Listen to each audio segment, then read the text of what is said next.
It wouldn't be a royal tour without a spot of competitive sporting activity, and today Prince William punched the air in delight as he secured an against-the-odds win in a boat race against his wife.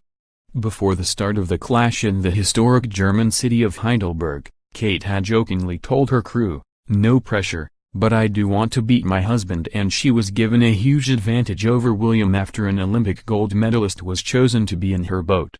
Philip Adamski, who was in the winning German aide in the London 2012 Games, was selected as her stroke, while the rest of both crews were made up of local amateur crews from Cambridge and Heidelberg. Chivalrous William insisted it was fine when told he was up against an Olympic champion as he arrived on the banks of the River Neckar.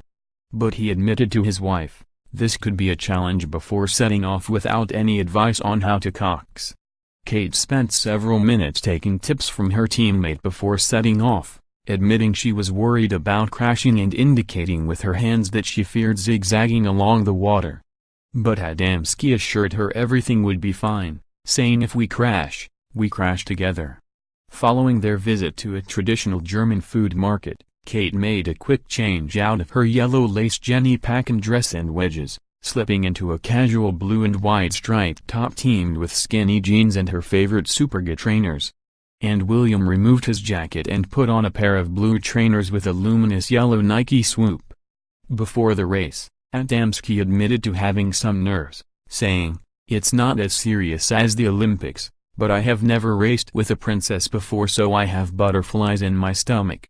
In the end, however, it was William who edged home victorious, finishing about a length ahead of Kate.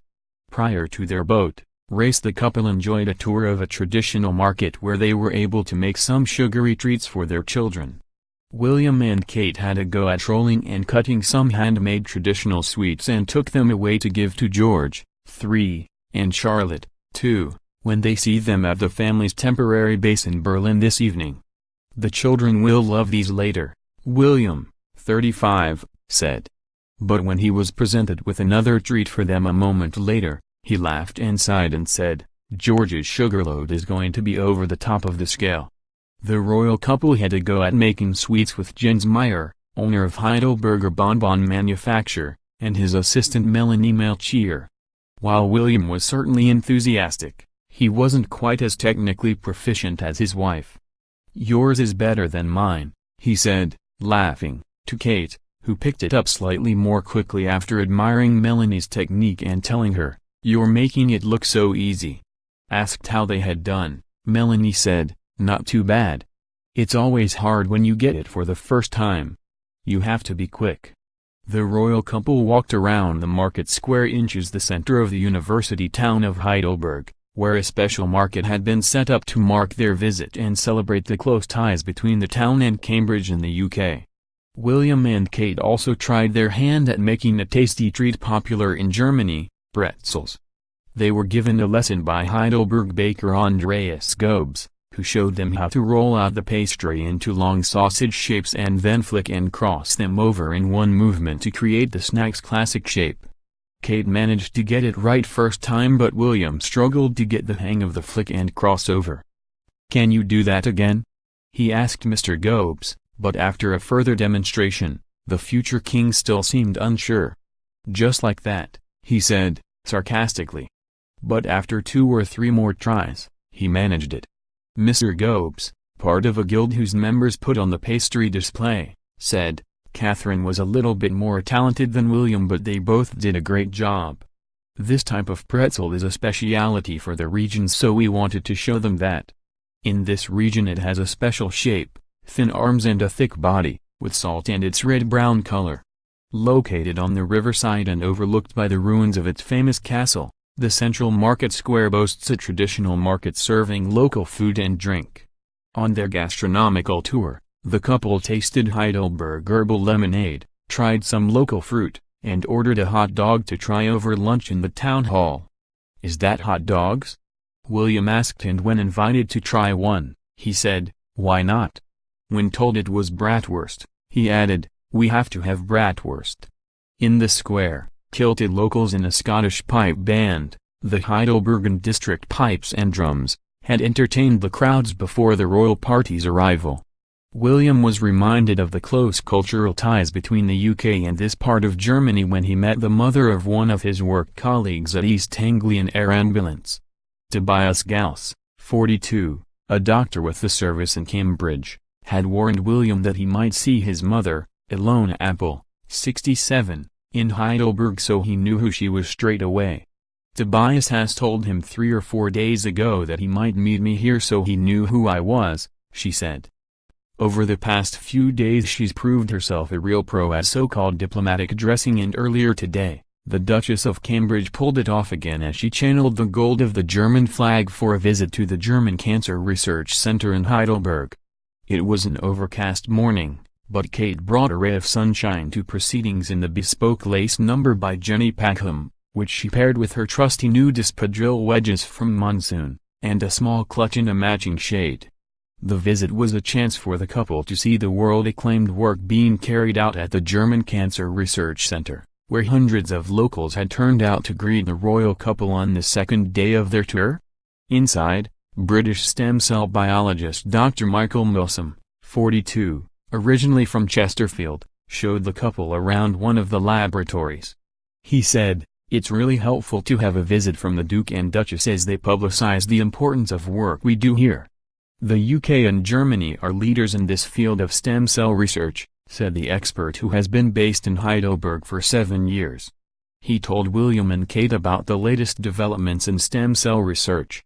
The Leeds University graduate told them how his team focuses on the question whether and how an accumulation of DNA damaging stem cells is the causes for aging of an organ system. Such damage may cause exhaustion of the stem cell pool and loss of the organ's capacity to regenerate. The work is particularly important in research into leukemia. William said, "Ladies first," when he was asked to look at the cells through a microscope. Afterwards Kate said, "It's in 3D too, which is amazing." William, who also looked through the microscope, asked how far down the line his stem cell research was and added, "It's fascinating work." The British stem cell researcher leads the junior research group Experimental Hematology. He added, "I had never imagined that I would one day be presenting my research to my future king. This will be a very moving and exciting meeting for me." Dr. Michael Baumann, chairman and scientific chair of the DKFZ, said afterwards, "We are very proud that the Duke and Duchess of Cambridge have decided to visit the DKFZ. They have made a clear gesture which underlines the great importance of medical research for our society."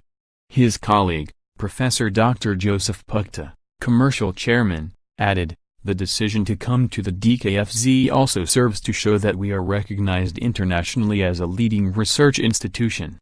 The royals will be welcomed by Winfried Kretschmann, governor of the state of Baden-Württemberg, and the board of directors of the DKFZ. They also met the Nobel Prize winner and longtime chairman of the DKFZ, Professor Harald Zerhausen, for a brief conversation. Zerhausen identified the papillomavirus as the cause of cervical cancer and therefore paved the way for the development of a vaccine against this illness. He was awarded the Nobel Prize for Medicine in 2008, and more recently has called for boys to also be vaccinated against HPV. In the evening the Duke and Duchess will attend a Berlin reception in the Merit Hall of Clarchen's Ballroom, opened in 1913. It is one of the last remaining old ballrooms in Berlin, and will play host to a reception for some of the most creative and innovative names in the world of art, culture, style, fashion and technology. The couple's 5-day visit to Germany and Poland has so far been a roaring success, with throngs of royal fans lining the streets to greet them wherever they go. Kate has even been dubbed the new Princess of Hearts by the media, as royal fever sweeps the nation. German newspapers and TV gave blanket coverage to the Duke and Duchess's 3-day visit to the country, which began yesterday, and has been nicknamed Die Charm Offensive. The Berliner Zeitung said pictures of the Duchess cuddling children during a visit to a children's charity in Berlin yesterday were reminiscent of the warmth of heart which before Kate only William's mother, Diana, could radiate. In a headline it said, "Für die Kids ist sie the Prinzessin der Herzen," meaning for the kids she is the princess of the heart. On a visit to the charity Strassen Kinder, which supports children from disadvantaged backgrounds, Both William and Kate were mobbed by small children as they bestowed hugs and high-fives to excitable fans. The Duchess was the center of attention, with several children throwing themselves into her arms for a cuddle.